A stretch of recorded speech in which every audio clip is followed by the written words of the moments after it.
Hello friends, welcome back. I am Vivek Singhal from tradingwithvivek.com। और market अच्छे से गिरी हुई है। सभी के माइंड में एक सिंपल सा क्वेश्चन है कि हमारी स्ट्रेटजीज में कहाँ प्रॉब्लम है, हमारे स्टॉक सिलेक्शन में क्या प्रॉब्लम है। शायद हमने ज़्यादा ऊपर के प्राइस पर ले लिया, शायद हमने स्टॉक प्राइस गलत ले लिया। अभी वर्ल्ड वॉर होने के चांसेस हैं। ईरान ऑयल नहीं आने दे रहा है स्ट्रेट ऑफ हॉर्मुज से। तो घर में सभी जगह एलपीजी सिलेंडर्स की प्रॉब्लम है। इन्फ्लेशन बढ़ जाएगा और ट्रम्प पागल है और मोदी सरकार कुछ नहीं कर रही है। तो ये सारे क्वेश्चंस हैं और ये सारे क्वेश्चंस कब आ रहे हैं? जब मार्केट पिछले 2 साल से बेकार है। तो एक जनरल सा ऐसे में सिंपल सा क्वेश्चन देखा गया है कि अपने पूरे पोर्टफोलियो में से कुछ स्टॉक्स 50% भी डाउन है, एक दो स्टॉक 60-70% भी डाउन है। और ये कभी वापस आएंगे क्या? गलती कर दी मार्केट में आने को लेकर, स्टॉप लॉस नहीं लगाया, ये सबसे बड़ी गलती कर दी। तो इस तरह के सारे क्वेश्चंस हैं। अभी सबसे पहले इन क्वेश्चंस का आंसर देने से पहले हम एक बार ये देख लेते हैं कि हम मार्केट में कौन सी स्टेज में हैं और मार्केट ओवरऑल कहाँ ट्रेड कर रही है। और इस तरह के माहौल में जब मार्केट ऐसी पर्टिकुलर सिचुएशन पर हो तो उसके बाद जनरली क्या देखा गया है। तो एक बार अगर हम निफ्टी का चार्ट देखें तो ये जो मैंने लाइन ड्रॉ की हुई है ये 300 डे मूविंग एवरेज है। और 300 मूविंग एवरेज के नीचे ये इससे पहले आया था फरवरी 25 में, फरवरी एंड मार्च में। तो उसके बाद उसका क्या रिजल्ट निकला? अभी 300 मूविंग एवरेज से लगभग उतना ही नीचे चल रहा है stock. Means overall market Nifty 50 की हम बात कर रहे हैं जो एक मेन इंडाइसिस है। इससे पहले 300 डे मूविंग एवरेज से नीचे आया तो उसके बाद क्या हुआ, और यहाँ पर भी नीचे आया था तो उसके बाद क्या हुआ। इससे पहले जब 300 डे मूविंग एवरेज को टच किया तो क्या हुआ। लेकिन ये तो टच करने वाली बात है, लेकिन जब सिग्निफिकेंटली इस तरह से नीचे आया जैसा कि अभी नीचे है, अगर हम देखें तो अभी भी इतना ही नीचे है। और हम एक बार अगर चेक करने लगे कितने परसेंट नीचे है 300 मूविंग एवरेज से, लगभग 5.5% के आसपास नीचे है। इससे पहले जब नीचे था तो 6% वो सेम ही नीचे था। और यहाँ पर मई 22 में भी जो नीचे आया था वो ऑलमोस्ट 8%, 8.5% के आसपास आया था।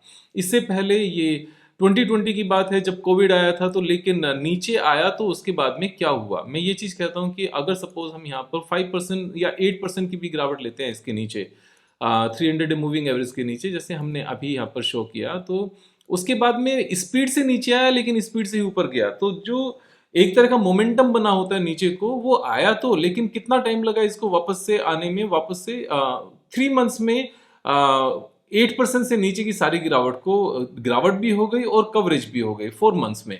लेकिन अगर हम 300 मूविंग एवरेज की बात करने लगे या इसके बाद में लाइफ टाइम हाई बनने की बात करने लगे, तो इवन 8% गिरने के बाद जो भी प्राइसेस थे और जो लाइफ टाइम हाई था वहां पहुंचने में सिर्फ और सिर्फ 8 मंथ्स लगे और सब कुछ वापस से ठीक हो गया। तो 300 मूविंग एवरेज के नीचे जब भी भाव आए वो यहाँ पर सेलिंग करना चाहिए, ये चीज नहीं दिखा रहे हैं यहाँ पर। इसके बाद में रैली ही आई है 300 मूविंग एवरेज के नीचे जब भी प्राइस आया उसके बाद में।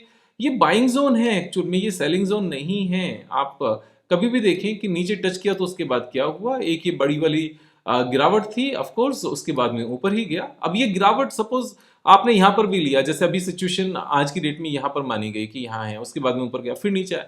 सो डे टू डे प्रिडिक्ट करना और डे टू डे इस चीज को समझना किसी के लिए भी बड़ा मुश्किल है। इवन चाहे वो मार्केट में जिन्होंने बिलियंस ऑफ डॉलर्स कमाए हैं उनके लिए भी डे टू डे एक्टिविटी को समझना बड़ा मुश्किल है। और वो कहते भी नहीं है कि डे टू डे को समझो, ओवरऑल अंडरस्टैंडिंग होनी चाहिए कि कौन सा बाइंग जोन है और कौन सा सेलिंग जोन है। तो 300 मूविंग एवरेज के नीचे अगर स्टॉक प्राइस आते हैं तो वो एक बाइंग जोन है, क्योंकि उसके बाद में एक अच्छी खासी रैली देखी गई है, हमेशा से रैली देखी गई है।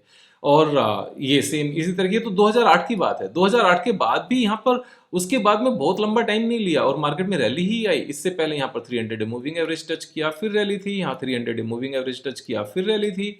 हम यहाँ पर 20 साल पहले चले गए हैं, ये एक डिफरेंट टाइम था। तब तक Indian market as such India के कंट्रोल में भी नहीं थी। Very few industries were there, dot com bubble था, आईटी बबल जो क्रैश हुआ था, ये डिफरेंट टाइम था। लेकिन अगर पिछले 20 साल की बात करने लगे तो 20 साल में जब भी मार्केट 300 मूविंग एवरेज के नीचे आई है तो वापस से ये यहां पर अगर किसी ने सेल किया होगा तो समझदारी रही क्या? आप ये चीज समझो कि अगर 300 मूविंग एवरेज के नीचे 5% नीचे अगर सेलिंग की जाए, जो आज का लेवल है, अगर कोई यहाँ पर सेलिंग करने लगे तो ये समझदारी थी क्या? 5% नीचे अगर किसी ने यहाँ सेलिंग की होती तो समझो वो पछताना होता उसको, जब वो ऊपर गया नॉन स्टॉप, या उसको अच्छा फील होता।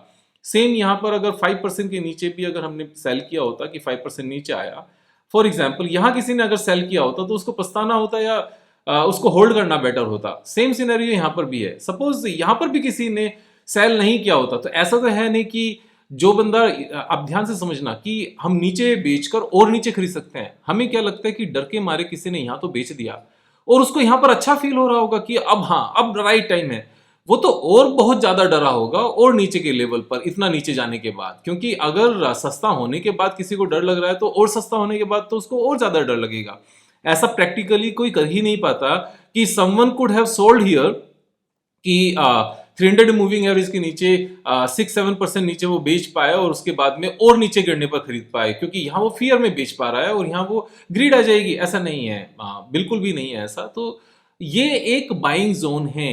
We are in a buying zone today. Fear कितना है, कितने लंबे टाइम तक चलेगा, कब तक यहाँ पर चलेगा, वो एक बिल्कुल डिफरेंट बात है। लेकिन ये लेवल्स बेचने वाले लेवल्स नहीं हैं। We are in a buying zone. अब पॉइंट ये आता है कि भाई पैसे कहाँ हैं बाइंग करने के लिए?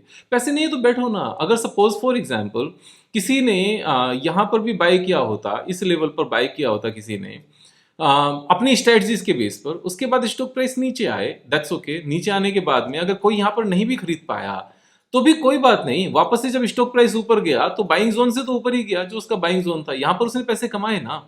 तो जरूरी नहीं है कि हमेशा आपके पास पैसे हो लगाने के लिए। हमेशा तो पैसे सिर्फ उतने ही हो सकते हैं जितने सैलरी से आप बचा पाओ, और या फिर आपका कोई बिजनेस है या सेल्फ एम्प्लॉयमेंट है तो आप उससे मंथली बेसिस पर बचा पाओ। आप उस पैसे को यहाँ लगा सकते हो। यहाँ डर के मारे पैसा लगाना बंद कर देना एक मिस्टेक है। यहाँ आउट ऑफ फियर सेल कर देना अपने स्टॉक्स को दूसरी मिस्टेक है। अब तीसरी मिस्टेक क्या है? तीसरी मिस्टेक है अपनी स्ट्रेटजीज के ऊपर डाउट करना और अपने स्टॉक्स के ऊपर डाउट करना कि हमने शायद गलत स्टॉक्स ले लिए क्या।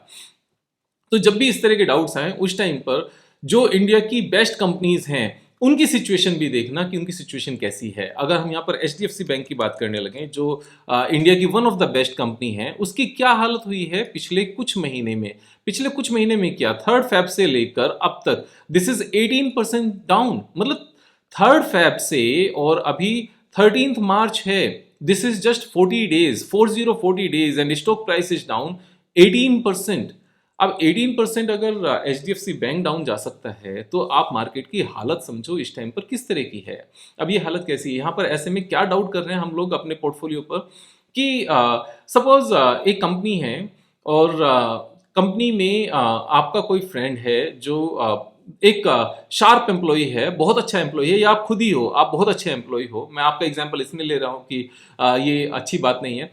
तो कोई आपका जानने वाला है और वो एक कंपनी में काम करता है, and he is a bright CEO of the company and has always been rewarded and he has always got the good promotion, and उसकी जो सैलरी भी है वो बहुत अच्छे से बढ़ी है, अप्रेजल हमेशा से अच्छा हुआ है। किसी रीजन से कंपनी यहाँ पर बैंकरप्ट हो गई, और बैंकरप्ट होने के बाद में एम्प्लॉय को, जो शार्प एम्प्लॉय था जिसने आज तक अच्छा किया, वो यहाँ पर नौकरी छोड़नी पड़ी। अब पॉइंट ये है कि बैंकरप्ट कैसे हो गई? अगर वो एम्प्लॉय अच्छा था, बैंकरप्ट शायद टेक्नोलॉजी चेंज की वजह से हो गई और फास्ट चेंजेस की वजह से हो गई, या यहाँ पर गवर्नमेंट रूल्स की वजह से हो गई, या कुछ क्लैमिटी आ गई नेचुरल जिसकी वजह से हो गई। जैसे एवन ऑफशोर कंपनी थी इंडिया में, एवन ऑफशोर का एक ऑफशोर ग्रिड था समुद्र के बीचों बीच, जो तूफान की वजह से गिर गया था और कंपनी बंद हो गई। सो इस तरह का कुछ रीजन बन गया फॉर एग्जाम्पल। तो अगर उसको नौकरी छूट जाए तो सारे उसके दोस्त उसको ये कहने लगे कि यार इस इंसान में कुछ दम नहीं है, बेकार था, इसकी नौकरी छूट गई, इसके बस की कुछ करना था ही नहीं लाइफ में, और उसके सारे लोग उसको यही कहने लगे। तो ऐसे में ये कहा जाना कि इसके बस की कुछ नहीं है, ये कुछ किसी काम का नहीं है, जबकि आज तक वो बहुत अच्छा था, बिकॉज ऑफ मार्केट कंडीशंस ऐसा हो गया, तो उसमें उसकी गलती है क्या? और हमें उसको बेकार समझ लेना अच्छी बात है क्या? नहीं। अगर घर में किसी बच्चे को फीवर हो जाए और फीवर की वजह से वो एग्जाम नहीं दे पाए या एग्जाम में अच्छे मार्क्स नहीं आए, जब तक आज तक उसके अच्छे मार्क्स आए थे, तो क्या हमें बच्चे के ऊपर पिन पॉइंट करना चाहिए कि ये बच्चा बेकार है, कोई मतलब ही नहीं है, जबकि सभी जगह वायरल फैला हुआ है जिसकी वजह से बच्चे को भी यहाँ पर वायरल हो गया और वो एग्जाम नहीं दे पाया और या उसके मार्क्स अच्छे नहीं आए। ये जो वक्त है जब मार्केट में H D F C bank जैसे स्टॉक्स 40 डेज में 18% गिर सकते हैं और ऑलमोस्ट सारी गुड कंपनीज 50-50% डाउन है, और गुड कंपनीज में भी वो कंपनीज जिनके हाई बेस्ट एवर रिजल्ट्स हैं, net profit quarterly and TTM best ever results हैं, they are trading 40% lower from the lifetime high. तो ऐसे टाइम पर अपने स्टॉक्स के ऊपर डाउट नहीं करते, अपनी स्ट्रेटजीज के ऊपर डाउट नहीं करते। ये वक्त ऐसा ही है, हमें अपने पोर्टफोलियो को उस टाइम पर मार्केट के साथ में कनेक्ट करके और या कंपैरिजन करना चाहिए कि मार्केट ने कैसा किया और हमने कैसा किया, हमारी स्ट्रेटजीज ने कैसा काम किया, हमारे स्टॉक्स ने कैसा काम किया, हमारा सिलेक्शन कैसा था, हमारी स्टडी कैसी थी, हमारे रूल्स कैसे थे। सिर्फ और सिर्फ तब इस बात को करना चाहिए जब मार्केट टॉप पर हो, और टॉप पर पहुंचने के बाद भी वो 5-6 मंथ्स रैली दिखा चुकी हो। अगर मार्केट रैली में नहीं है और ओवरऑल नए पर नई new high and new highs नहीं बन रहे हों, उस टाइम से पहले अपने पोर्टफोलियो के ऊपर डाउट करना, अपने स्टॉक सिलेक्शन के ऊपर डाउट करना, अपनी स्टडी के ऊपर डाउट करना, अपनी स्ट्रेटजीज के ऊपर डाउट करना, और ये कहना शुरू कर देना कि स्टॉप लॉस लगाते तो अच्छा होता, वो अच्छी बात नहीं है। ये वक्त नहीं है जब किसी प्लेयर को फीवर की वजह से वो नहीं खेल पा रहा हो, वो आउट ऑफ द मैच बैठा हो, या जबरदस्ती उसको खिलाने के लिए भेज भी दिया गया हो और उससे ज़्यादा अच्छे रन नहीं बने हों, तो इसका मतलब ये नहीं है कि Sachin Tendulkar, Kohli and Dhoni are not good players. अगर वो किसी रीज़न से नहीं खेल पाए हों अच्छा, तो ऐसा नहीं है। ये वक्त नहीं है अपने पोर्टफोलियो के ऊपर उंगली उठाने का, या अपने स्टडीज़ के ऊपर, या अपनी स्ट्रैटेजीज़ के ऊपर, या स्टॉक सिलेक्शन के ऊपर ये सोचने का कि हमने हाई वैल्यूएशन पर ले लिया, या फिर प्रॉफिट अच्छे नहीं थे, हमने मीडियोकर कंपनीज ले ली, या हमने स्ट्रैटेजीज गलत लगा ली। ना, ये टाइम नहीं है। ये तो टाइम पास होने देने का टाइम है। अभी जैसे मैंने निफ्टी का चार्ट आपको दिखाया, ओवरऑल मार्केट बाइंग जोन में है। कितना टाइम लगेगा? 1 महीना, 2 महीना, हो सकता है कि 1 वीक, हो सकता है कि वीकेंड पर ही ये चीज़ें खत्म हो जाए। तो उसके बाद में रैली भी आएगी और चीज़ें वापस से ऊपर भी चलेंगी। जब लगातार रैली आ जाए फिर देखना कि सब कुछ ठीक था क्या। आपके सारे क्वेश्चंस जिस दिन निफ्टी 30,000 32,000 पहुंचेगी ना, आपके जो आज की डेट में क्वेश्चंस हैं, stock selection, study, over valuation, या फिर स्ट्रैटेजीज, या फिर डाइवर्सिफिकेशन, या स्टॉप लॉस, ये सारे क्वेश्चंस नहीं रहेंगे। आप डिफरेंट क्वेश्चंस पूछ रहे होंगे कि विवेक भाई सब कुछ ऊपर है, क्या खरीदें, कहाँ से लेकर आए, मीन्स क्या चीज़ खरीदें, सब कुछ तो ऊपर है। शायद हमने 6-7 मंथ्स पहले मार्च अप्रैल में फेब में पैसे लगा लिए होते तो आज हमारे पास इतने पैसे होते, इतना हम प्रॉफिट कमा लेते। उस टाइम पर नहीं बेचा होता आउट ऑफ द फियर, तो शायद हमारे पास अच्छे पैसे होते, किस्मत ही खराब है। तब ये डिफरेंट क्वेश्चंस होंगे आप सबके माइंड में। रिलैक्स रहने की ज़रूरत है। एक चीज़ समझो, ये बिजनेस है, ये सैलरी नहीं है, ये फिक्स डिपॉजिट नहीं है।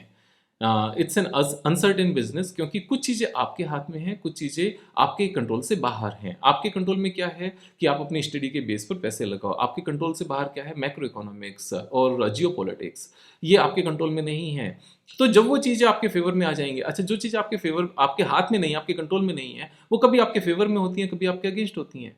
तो जब वो आपके अगेंस्ट हैं, उस टाइम पर अपनी परफॉर्मेंस को चेक मत करो। जब वो आपके फेवर में है, उस टाइम पर अपनी परफॉर्मेंस को चेक करना, और वो फेवर में आती ही है। एक टाइम ऐसा आता है जब वो फेवर में होती है, एक टाइम ऐसा आता है जब वो फेवर में नहीं होती है। तो फेवर में आने का वेट करो, तब चेक करना, सिचुएशंस डिफरेंट होंगी।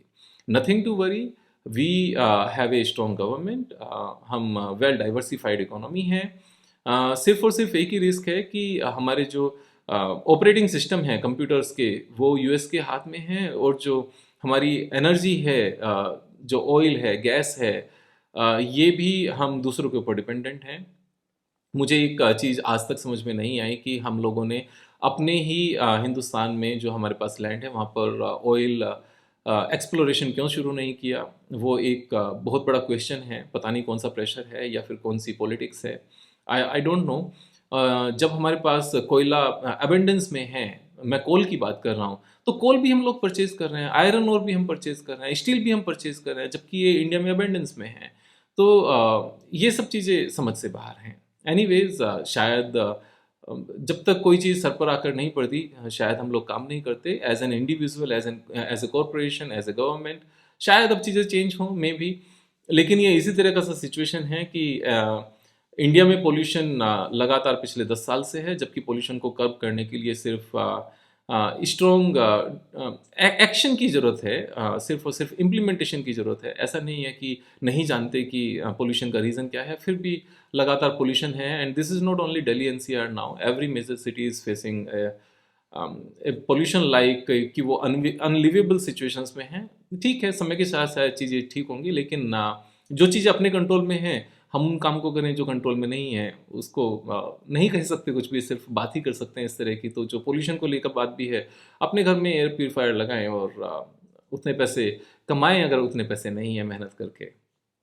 तो मार्केट को लेकर जो आपका काम है वो करो, ये टाइम पास हो जाएगा, nothing to worry. Again I am saying, ये टाइम बेचने का बिल्कुल नहीं है आउट ऑफ द फियर, या तो खरीदने का, अगर पैसे हैं, नहीं खरीदने, पैसे खरीदने के लिए नहीं है तो होल्ड करने का टाइम है। जल्दी मिलेंगे एक वीडियो के साथ, तब तक अपना ख्याल रखो। जय हिंद, जय भारत।